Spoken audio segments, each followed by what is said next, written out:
Hello,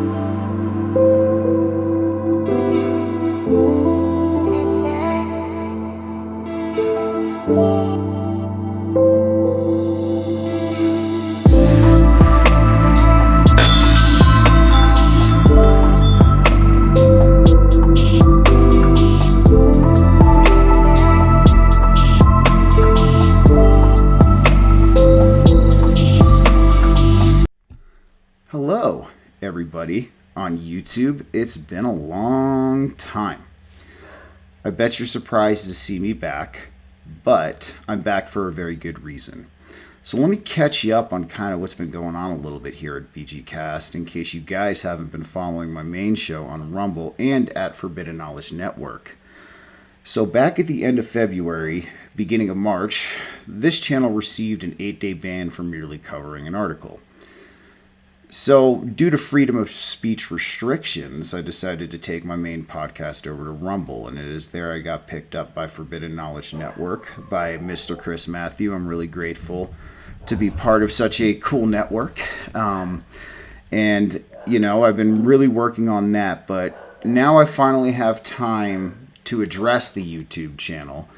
And I want to actually revamp it to a subsection of BGcast called BGcast Health, Wellness, Mindfulness.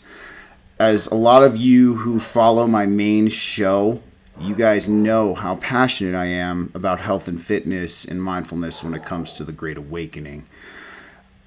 The main show has kind of taken the stage with a lot of the bigger things of the Great Awakening. I haven't had much time for this content, and it's really important to me and it's really special to me, so I decided to actually turn this into a subsection for this. So this is where you'll see a lot of my health, wellness, mindfulness. Just bear with the dogs, guys. They've been at it all day. All my tips and tricks, my daily routine that I do for health, wellness, mindfulness, and a lot of different coverage on articles that can help you get to where you want to be, not just on your physical health journey, but your mental health, your emotional, and your spiritual health. Yes, they're all separate. So without further ado, let me get into a little bit of history of myself and where I've been with this. So you guys are like, oh, this guy's just not coming on here and acting like he knows something. So I've been training fitness-wise for 15 years. I actually picked up working out when I got locked up at a very young age. So I've struggled with my weight my whole life. I had always fluctuated. I always crash dieted in high school. You know, I would starve myself and walk a lot, you know, just to lose the weight, all just to gain it right back again. And when I was locked up, you know, I had nothing but time. So I noticed the guys in there were always working out every day, doing push-ups, pull-ups, burpees, squats, you know, running stairs. And, you know, I sat there and I thought to myself, well, you know, I got nothing but time. Why don't I actually learn how to get healthy the right way, get fit the right way instead of doing it the unhealthy way? So that's eventually where it started. And then after I got out of jail, I started doing research about proper training, proper diet and nutrition. And this is actually what led me down one of my first rabbit holes when it came to the diet thing. I was like, why is all the food that's good for you, that's supposed to be very healthy for you, hella expensive? But then all the food that's really bad for you, that you're not supposed to be eating, is hella cheap. That kind of defeats the purpose of being healthy and living healthy, right? So that was kind of the first rabbit hole that I went down. So, you know, let's fast forward about 5 years later into the age 25, I started getting serious. You know, at first it was just working out to look good, to be healthy. But then I got my first 405-pound deadlift. And, you know that I got kind of hooked on that feeling, you know, actually lifting something heavy, picking it up off the ground. So then I actually started training seriously and with a more calculated approach that I wanted to be strong. And I think that's something that sets me out from a lot of the common people that work out. A lot of people just want to work out to be healthy and look aesthetically good. I want to be an absolute freaking monster. So on all levels. So that's kind of my thing that I deal with. You guys most certainly don't have to do that. That's just what the route that I choose to take, and that's the way that I choose to train. It's for a lot of other reasons than just, physical and spiritual health. So actually, guys, in case you want to see some credentials, so you notice I'm wearing this medal. This was my very first powerlifting meet I did. It was an untested meet, meaning no drug tests, and I placed third place in my weight class. I'm actually very proud of that because there were some really strong dudes there, and I did not think I was even going to walk away with one of these. But lo and behold, hard work, perseverance, discipline, and dedication will always beat out natural talent. Okay, so this is one of my things. I also got you guys have seen it on the back wall during the main shows, but I decided to bring it up here. Let me move the mic out. So this is actually from said meet. Okay, I got some photos of all the different lifts and one of the shirts that I got from there. So as far as physical health training, now I was on the route to being a certified personal trainer. Did not get a chance to complete that. Life kind of came in the way. But I wholeheartedly believe that I know what I'm talking about when it comes to gaining strength, looking good, okay, and having what we call a sustainable, healthy way of life. I'll get into all that with the rest of this video here soon. So as far as my meditation and my mindfulness practices go, so I have a 15-year-long meditation practice. Yes, I have been meditating for 15 years, all different types and forms of meditation, from standard meditation to mantra meditation to moving meditations like yoga and qigong to zazen meditations to walking meditations to visualization meditations, even upwards of different types of spiritual practices, higher ceremonial magic, different types of rituals as well. So I, in the department of the spiritual, I will never claim that I know everything, but I've seen a lot. I've been through a lot. I've experimented a lot. I've researched a lot. And my goal is to show you all on this subsection of the podcast on how physical, mental, emotional, and spiritual health are a very basic foundation to your awakening. So without further ado, let's get started on the first section, health and wellness.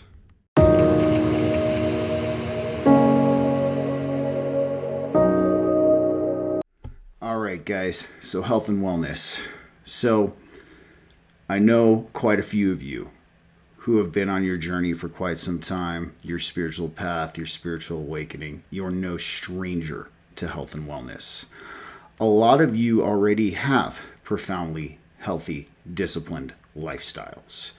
And I can see that with some of the people that I know, how much it's benefited them.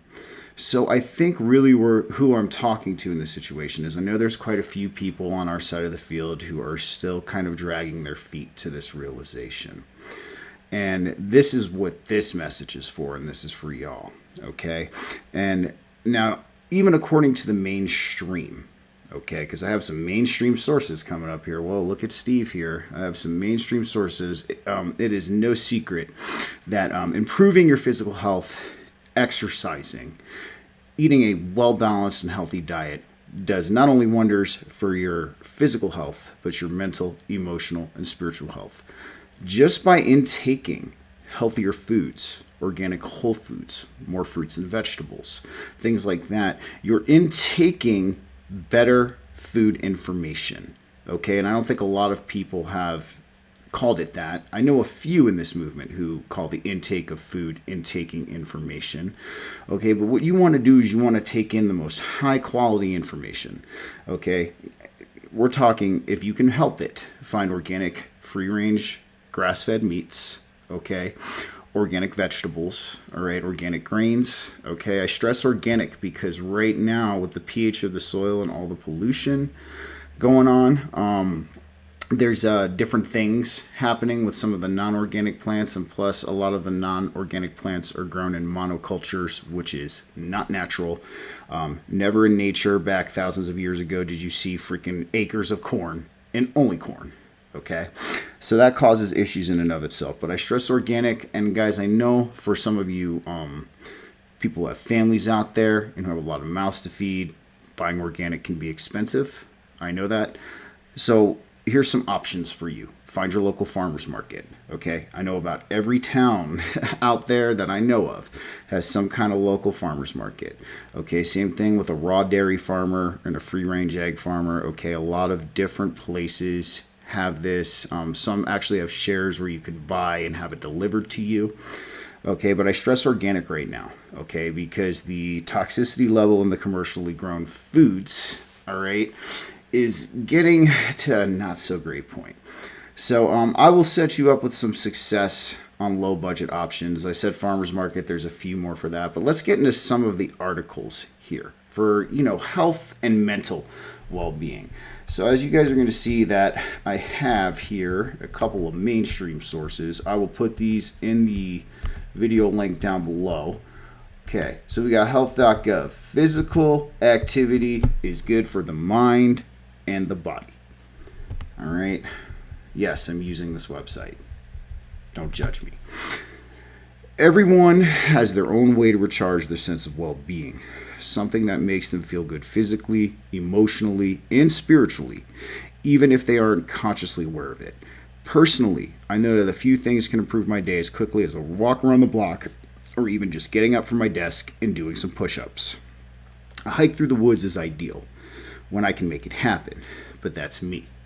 It's not simply that I enjoy these activities, but also that they literally make me feel better and clear my mind. Mental health and physical health are closely connected. No kidding. What's good for the body is often good for the mind. Knowing what you can do physically that has this effect for you will change your day and your life.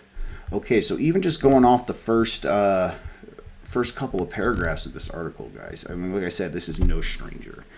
And, I know a lot of us who are on this path, we're doing that inner work. We're doing that shadow work.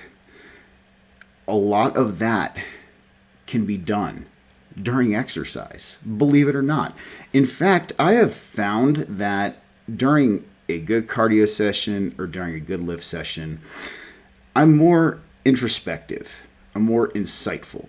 Yes, I'm doing this in between my sets, because I'm a power lifter. That at least when I'm in the gym and I train, I take about 3 to 5 minute breaks. So I'm kind of sitting there before my set timer goes off, just thinking through things in my life, things that I need to change about myself, things that I would like to see change in my world, getting rid of things that don't suit me anymore.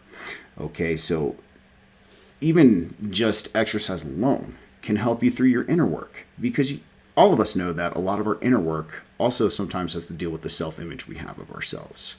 And exercise can most certainly improve that. So let's continue on. Physical activity has many well-established mental health benefits. These are published in the Physical Activity Guidelines for Americans and include improved brain health and cognitive function, the ability to think, if you will. Well, look at what I just said, guys. While I'm working out, I'm more introspective, I'm more insightful, I can think more clearly. They just kind of, told you the same thing. A reduced risk of anxiety and depression, and improved sleep and overall quality of life. Although not a cure-all, increasing physical activity directly contributes to improved mental health and better overall health and well-being. All right, so there's something I want to say about that statement, and that it is not a cure-all. Hopefully I do not get banned again for saying this, but I'm going to try to word it in a way that doesn't get me banned. Preventative health statistically lowers your chances of acute illness and chronic illness by a whopping 40%. Some people might not claim it's a cure-all. However, I have the feeling that eventually we're going to find out that it kind of is. And allow me to explain before you start jumping to conclusions here. Okay? So, the reason why I feel like in some ways, okay, that it could possibly be a cure-all. Now, when I say this too, I'll emphasize that maybe for people who are not already chronically ill, okay?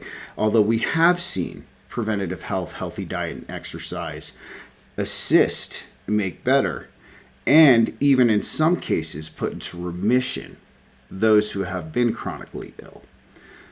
I will do another show on all of that. This is kind of just a basic intro to this subsection, but that is definitely one we're going to be doing down the line because I think that needs to be looked at. So, yes, while in the mainstream view as of now, for many reasons, money, it's not touted as a cure-all. But I have a feeling once we progress and we evolve a little bit more consciously down the road that we are going to see that it might not be 100% a cure-all, but it sure as hell takes care of a lot of things. So let's go on back. Let's check out another article here. Remember, guys, I don't like to bore you and read the whole article. I'll leave that down in the description for you so you guys can check these out in your own time. So exercise and mental health. So people who exercise regularly have better mental health and emotional well-being and lower rates of mental illness. Exercise is important for people with mental illness. It not only boosts our mood, concentration, and alertness, but improves our cardiovascular and overall physical health. Exercise does not have to be strenuous, structured, or take a long time to have benefits. Any exercise is better than none, but experts recommend adults should be active most days, aiming for a total of 2.5 to 5 hours of moderate physical activity, or 1.25 to 2.5 hours of vigorous physical activity per week. So, exactly kind of what I was going at here. Now, the one thing I will say is this, okay? Depending on what your goals for your physical health are. Now, if you're somebody who just wants to look good, stay in shape, and have a clean bill of health, what they're recommending is actually true. You do not have to have things be structured. You do not have to have things be strenuous. You could literally go for a nice mountain walk every day, not even a super long one. Let's say 3-4 miles tops every day, and just switch up the way you eat and eat clean whole foods, and you're going to be completely fine in that aspect. Okay. However, as you begin to pursue your health and fitness journey, you might find that you like certain aspects of it, and you might want to specialize in one of these aspects. Like for me, it was powerlifting. Now I'm moving into my boxing phase. Okay. So, that happens with a lot of people. You know, when I first started training, it was about looking good and, being healthy. Okay. But then, after my first 405-pound deadlift, I was like, hey, I'm actually kind of good at this. I'm going to start training in this manner and become more specialized and calculated. So then that's totally up to you. I mean, some of you might really like yoga, as do I. Okay, I totally love yoga. I think yoga's benefits are so immense. I wish a lot more lifters would get on the yoga train. It's the stupid stigma that it is a woman's thing to do, but if you have thoroughly researched yoga and its history, you will see that it was not ever really a woman thing. It only recently, as in the 20th century, I would say, became a women's way of working out. If you look at the old-time yogis in India, they were all men. Okay, all of them. You might have seen one or two females, but they were all men.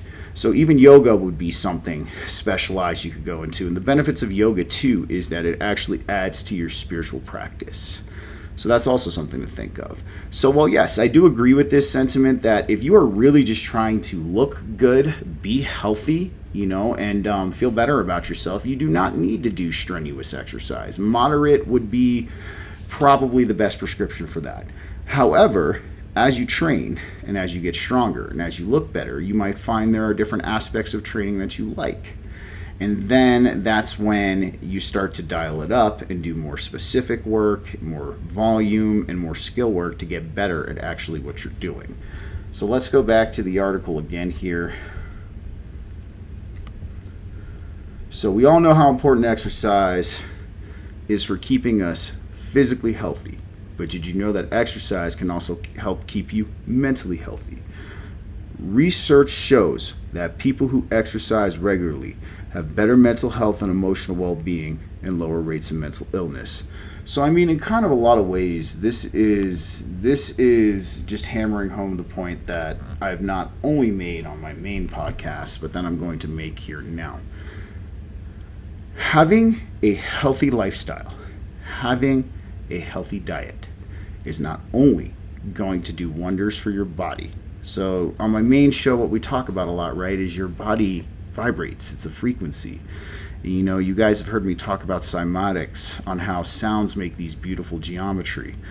Well, don't you think that if your body is resonating at a frequency and you feed it nothing but healthy things and you give it health and you promote health within the temple that is your body, don't you think your frequency is going to get higher and your body's vibration is going to be this beautiful geometry? It's not going to be all these complicated, warped images and visions from, lower frequencies.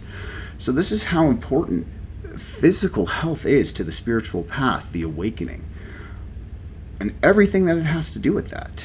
And this is why I'm very passionate about this, because you increase your physical health, you heal your brain, and then when you heal your brain, your mental health gets better. And then when your mental health gets better, you're more apt to doing the work that you need to do on yourself to get better mentally, emotionally, and spiritually too. And then you start to have a different perspective and outlook on life, because now you are becoming this higher frequency individual. So, I'm going to go ahead and leave links for all 3 of those pages in the bottom of this video. And again, guys, I know a lot of you who are on this journey, or at least into a healthy way of eating, okay? And I know a lot of you do hike, or a lot of you do yoga, or you do, you work out at home. This is mainly for the ones who have not quite gotten there yet, who might have looked at this and are intimidated. And guys, let me tell you what, you know where to find me. Feel free to drop me a line. I'll give you guys programs, I'll give you guys nutrition help, whatever I can, okay? Because I've been there. I know how it is, all right? Next video, if I can dig it up, I have a photo of me from when I first started lifting back when I was 20. And if you look at that now and you look at me now, I added 3 of me, but not in a bad way. So, all right, guys, on to mindfulness, the next section.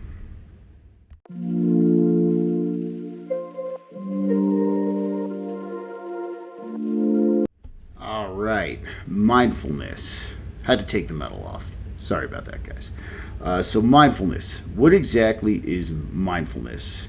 So I'm going to give you the technical definition, and then I'm going to give you my definition, which is a lot like the technical definition, but I have my own little spin on it. So let's take a look at it here. Now, this is very important in the spiritual path, in the awakening journey, is mindfulness. And I'm going to be 100% honest with you guys. I'm still working on it. I am nowhere near perfect when it comes to mindfulness.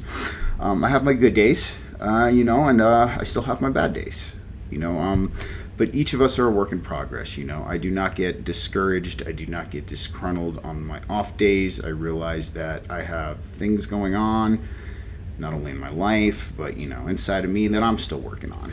So let's take a look here. Mindfulness, the state or quality of being mindful, attention, needfulness, intention, purpose, awareness, inclination to be mindful or aware. Okay, so let's even take it a step further, guys, and look at the Webster's Dictionary. The quality or state of being mindful, the practice of maintaining a non-judgmental state of heightened or complete awareness of one's thoughts, emotions, or experiences on a moment-to-moment basis. Okay, so it's a very, very good, very, very good definition for it.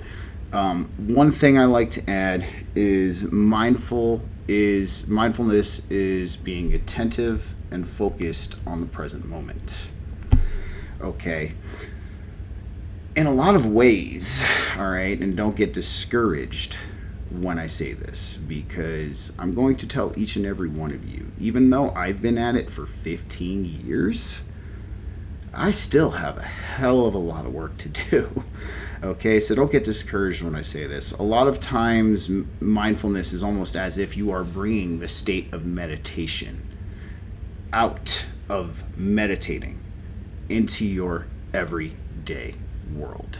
Okay, and for those of you who are new to meditating, okay, there are little things you can do to kind of help yourself along the way.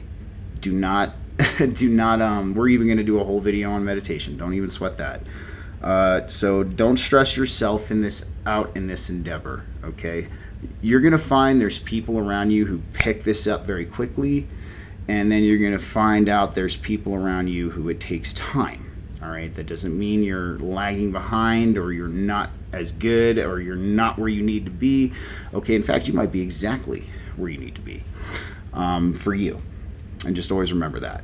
So mindfulness is almost as if you are bringing the state of meditation into your everyday life. Okay, so let me clear up some things about meditation real quick. Meditation is not silencing the mind. Okay, over time, as you get better at meditation, you will be able to completely silence the mind. And I think that's what a lot of people get discouraged about when they start meditating, is they're like, I can't keep my mind quiet. It just won't shut the fuck up. It just won't do this. And it's like, well, you know, it's not necessarily about that at first. Okay. At first, a really good way to practice meditation, and you're going to see me use meditation and mindfulness kind of hand in hand because they're very similar, as you can tell, is to just observe your thoughts from a third-party perspective, okay? Watch them pass as you watch animals pass in the forest, as you watch a stream pass through the rapids, as you just let it go. The first step of meditation is playing non-attachment with your thoughts, and that can even be implemented into a mindfulness practice. Okay, so for all of you guys who get frustrated being like, I can't meditate, my mind never shuts up, it just doesn't stop. Well, first work on playing non-attachment with your thoughts, okay? And then as you notice over time, as you play non-attachment with your thoughts and you start to take on that observer role when it comes to your thoughts, that you notice that your thoughts will just dissipate and you'll have pure consciousness. This is down the road. Okay, like I said, keep working at it. You'll get there. I promise you. So implementing mindfulness in your everyday life in the Western world can be a little bit of a challenge.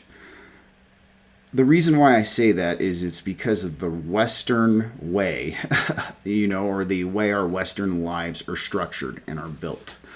A lot of mindfulness practices actually resonate with an Eastern philosophy and in the Eastern way of life. However, that does not mean you cannot rise above the condition of the Western condition and you can't implement mindfulness into your life today.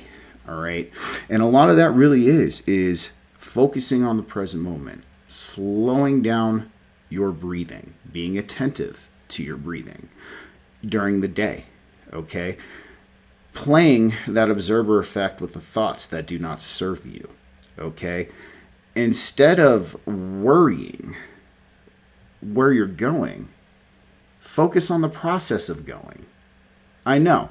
A lot of people, when I say this, they're like, what the hell are you talking about, Steve? Like, you sound like you just ate cactus before this podcast. But no, I did not.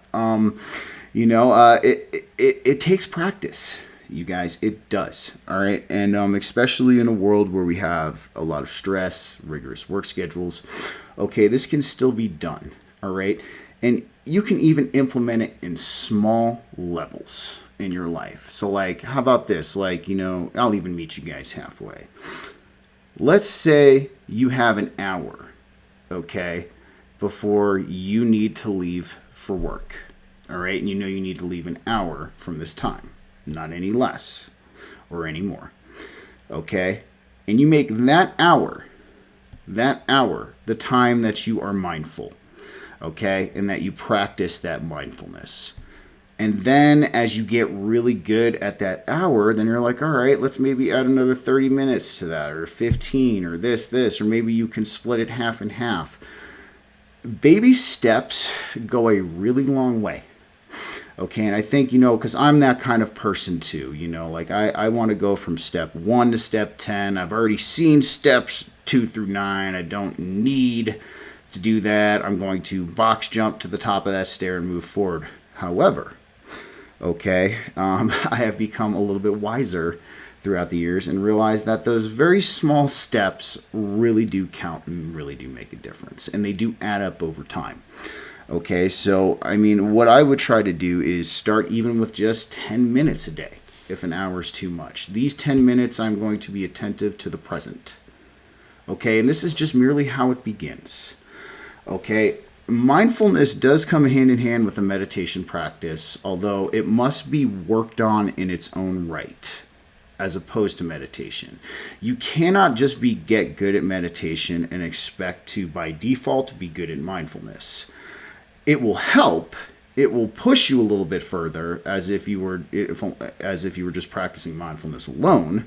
But you have to put in its own work. It has to have its own type of training. Okay, so let's kind of like talk about mindfulness and mental health here, and what it can do for everybody. So again, I'm going to put all these links in the description for you. So mindfulness matters. We got an NIH website here. So at some point in your life, someone probably told you, enjoy every moment. Life is short. Maybe you smiled and roll your eyes at this well-intentioned relative or coworker, but the fact is there's something to it. Trying to enjoy each moment may actually be good for your health. The idea is called mindfulness. This ancient practice is about being completely aware of what's happening in the present, of all that's going on inside and all that's happening around you. It means not living your life on autopilot. Instead, you experience life as it unfolds moment to moment, good and bad, and without judgment or preconceived notions. Many of us go through our lives without really being present in the moment, says Dr. Margaret Chesney of the University of California, San Francisco. She's studying how mindfulness affects health. What is valuable about mindfulness is that it is accessible and can be helpful to so many people.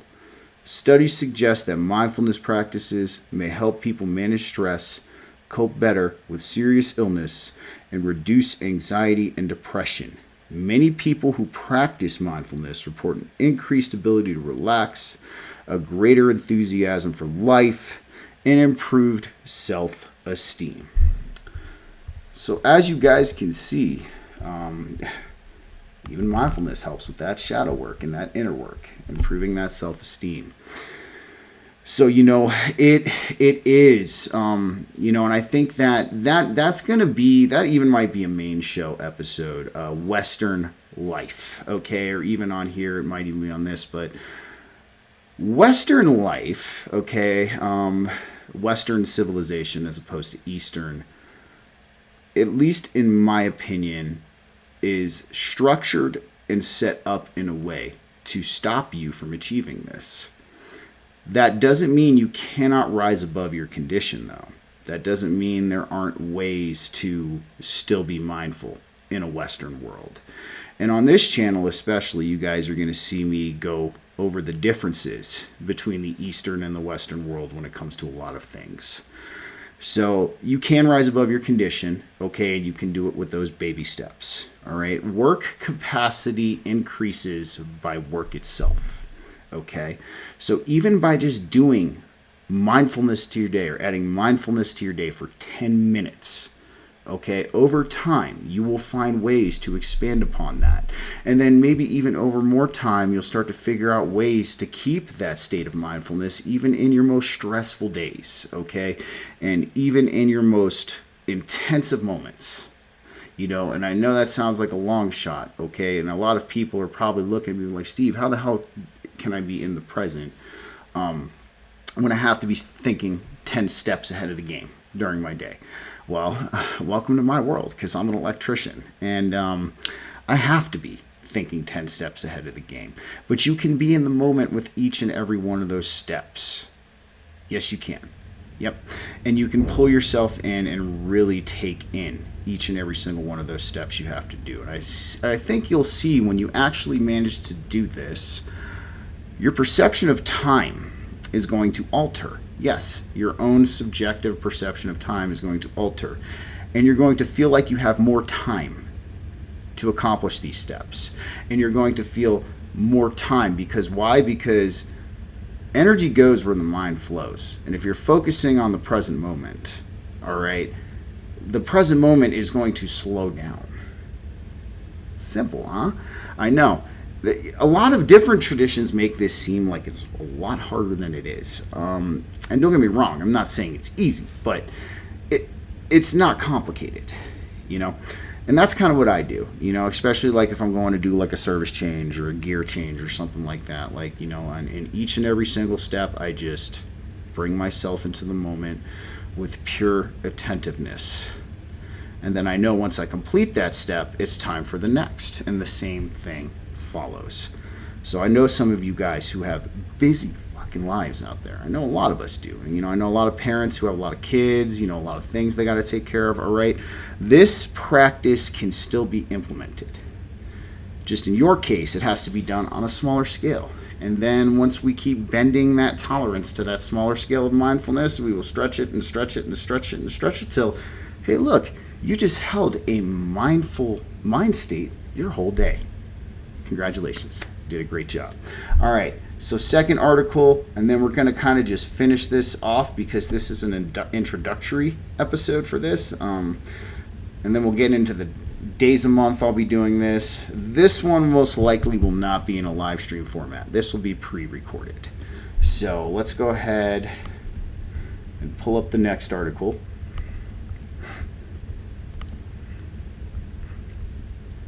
Oh, well, would you look at that? It did not do what I was asking. It did books. Okay. So it was this one. Oh, it's just cited in that book. Okay. So hold on, guys. Bear with me here. All right. We'll go with Mental Health Foundation. But, you guys can really see what I'm talking about.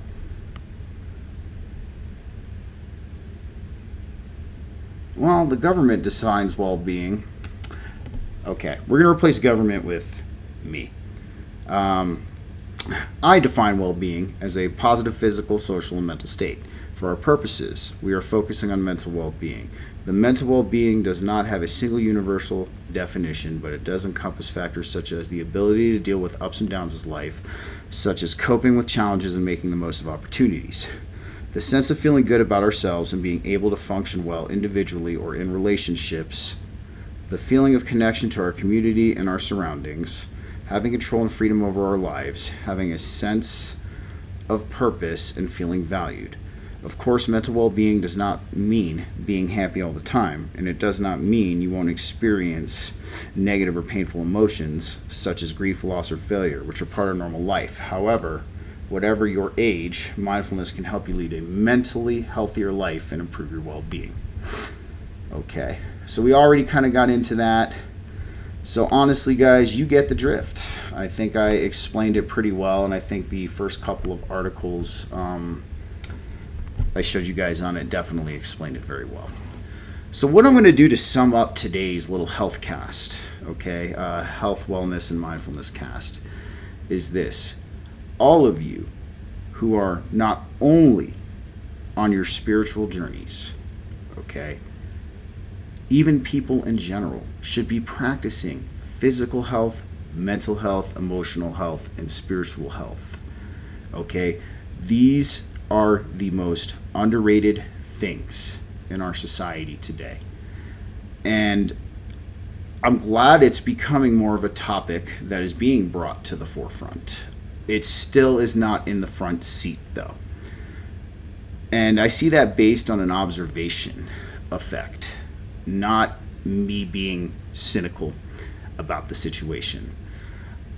As somebody who's been in the trades, okay, I can't tell you how many times I've been made fun of for being healthy. I can't tell you how many times I've been made fun of for bringing healthy food to lunch. I can't tell you how many times I've been made fun of for going to the gym as much as I do. So that in and of itself should tell you that it's still not in the front seat.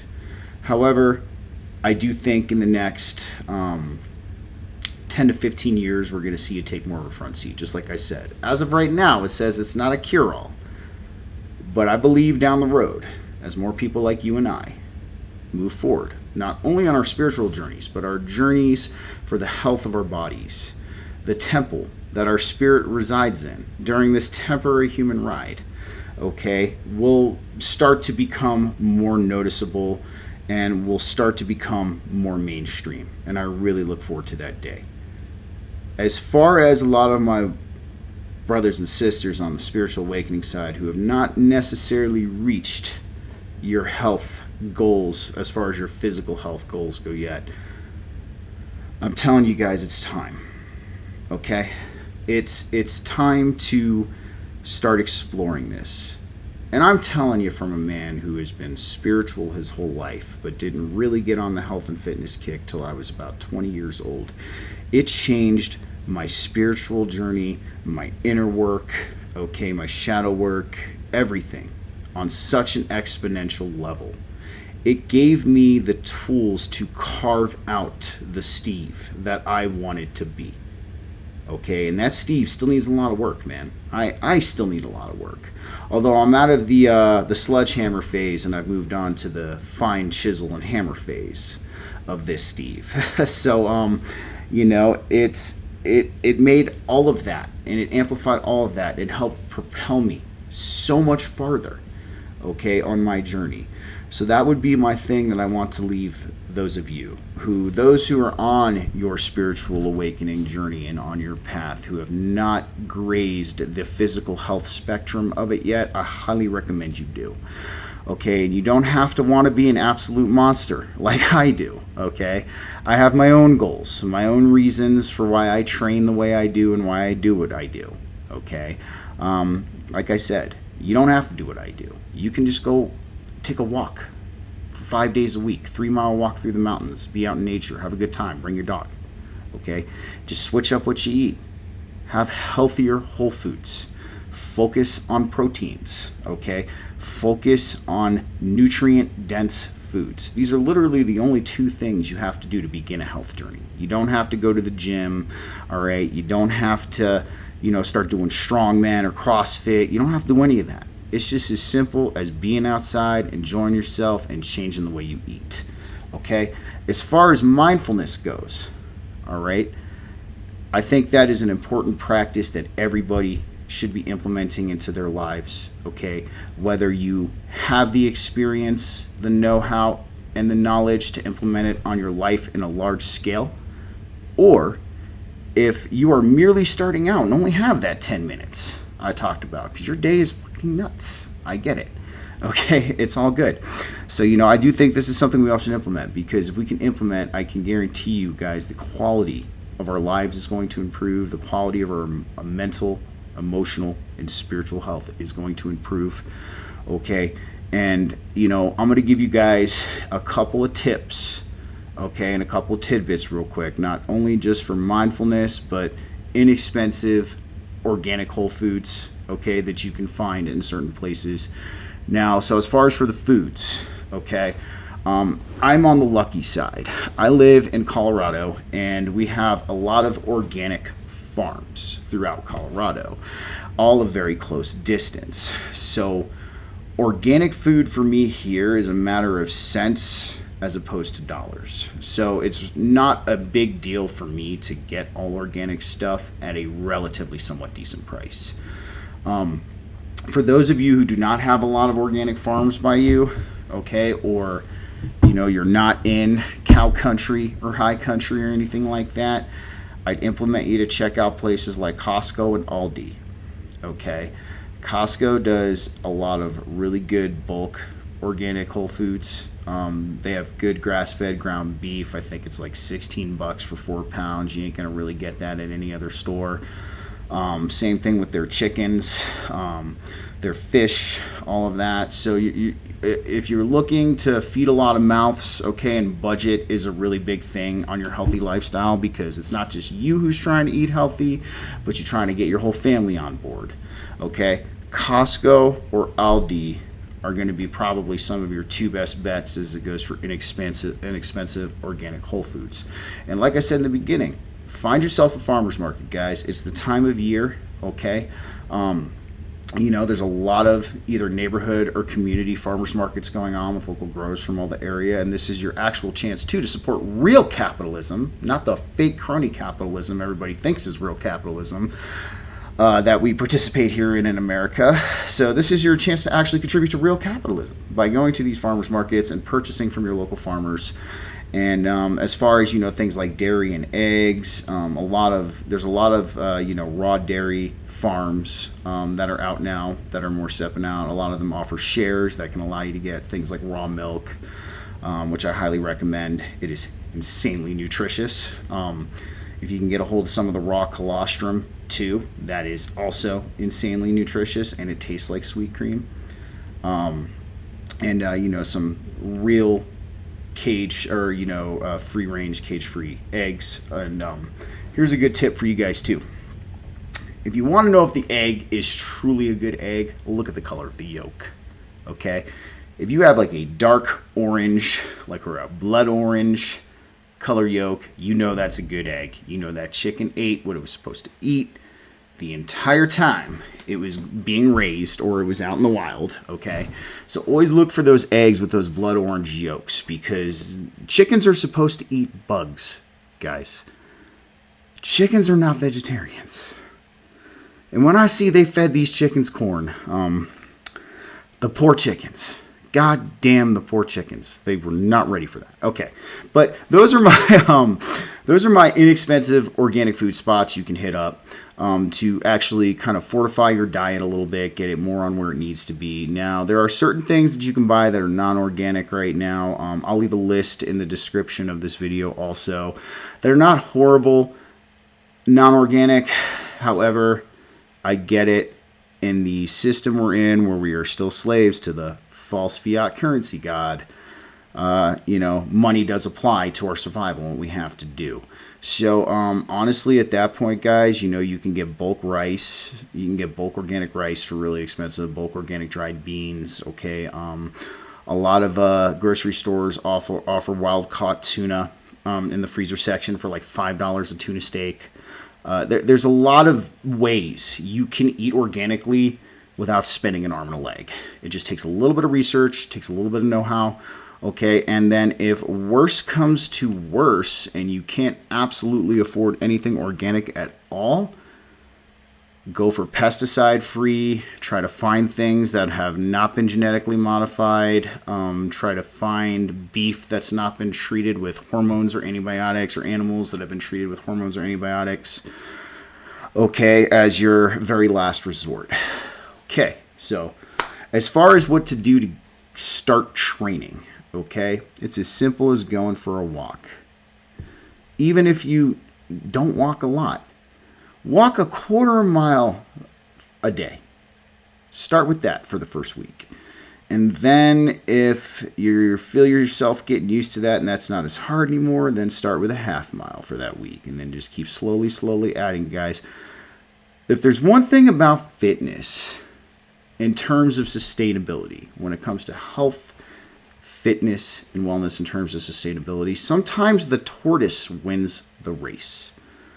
And what I mean by that is, I look at myself, when I first started getting lifting and, into really working out, I rushed a lot of things and I skipped a lot of steps that I shouldn't. Caused me to have to backtrack a lot, relearn things, rework certain aspects about my lifts, my physique, my muscular balances, things like that.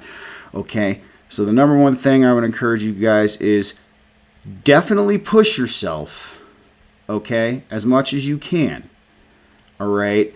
But do not burn yourself out. It's going to be hard to do that if you're just starting. A lot of my more experienced guys know about accumulated fatigue. As a newbie, you're not really going to get it as hard as some of us more experienced guys who have been training, because your body's fresh. You're getting those newbie gains, okay? But the one thing I would say too is set yourself a realistic plan. If you are going from not working out to working out 3-4 days a week to begin, you do not have to go from 0 to 7 days. Okay, or 0 to 6 days. I choose to train 6 days a week right now because I know my recovery, I know my schedule, and I've been doing this 15 years. Okay, so it's a little bit different for somebody like me. All right, but for you who's just starting, 3-4 days a week tops, guys. And make sure you do include, some kind of resistance training if you're not a fan of the gym, push-ups, pull-ups, squats, walking. This is all you need to do to get started. This is all. You don't have to do anything fancy. You don't have to go to a Zumba class. You don't have to go to a Pilates class. You don't have to go to a CrossFit class, or anything like that. All right. So that's my kind of starting guide for y'all on how to eat a good diet and how to get started exercising. So how to implement mindfulness, guys, meditation. That is going to be your best practice. Now, you remember how I said that meditation and mindfulness go hand in hand, but mindfulness needs its own work. Okay, so another thing you could try to do is to take that state of meditation with you into your everyday life and kind of make it like a walking, moving meditation. All right, but like I said, guys, a good start for this is going to be 5 to 10 minutes a day of mindfulness. That's it. Don't overwhelm yourself. Okay, I know. All right. We're learning a lot of new things nowadays, and it's like, holy crap, dude, it's like, where do I go? It's like all this new information. What am I going to do? But don't overwhelm yourself, all right? 5-10 minutes a day to start. For some of you guys who are more experienced, go ahead and, I would probably do, start off with that hour I talked about. So, well, guys, this kind of wraps it up for the BG Health, Wellness, and Mindfulness cast, a subsection of the BG cast. Our introductory episode. I really look forward to doing these shows. So these shows are most likely going to drop on the first Monday and the third Monday of every month. So not as often as my main show. I am really heavy duty into my main show right now. I got a lot of stuff going on, but as I said in the beginning of this video, that health, wellness, and mindfulness, I think, are very key foundational basics to anybody's journey, anybody's awakening, and these should not be overlooked. And I think you yourself, if you have not been practicing these and you are on your journey, I can't even begin to tell you or to describe to you how much these are going to help you. And it's not difficult to start. All right. And you know what? Like I said, I'll throw it out there for you guys. If you want me to help you, I will. Okay. You know where to find me. I'm on Facebook under BGCast. Okay. I just started the Instagram up again. You can find me on Instagram under BGCast88. Okay. Twitter's down for now because of some work related things. So once that, I'll get into that story on the main show. But once that kind of smooths over, we'll be back on Twitter. And that's going to be it for this one, guys. I really hope you enjoyed it. I know it was just kind of an introductory episode, just with some real basic information. But the next one we're going to be doing, okay, is actually about how exercise could possibly be a cure-all. And that's going to be very interesting. Like I said, hopefully I do not get banned. I just revamped this into this format. But the alphabet gods are already not super happy with me. So I will be towing the line, my friends. So Until next time, y'all, I hope you enjoyed the Healthcast, and I look forward to doing more of these for you. Have a good one, guys. Take care.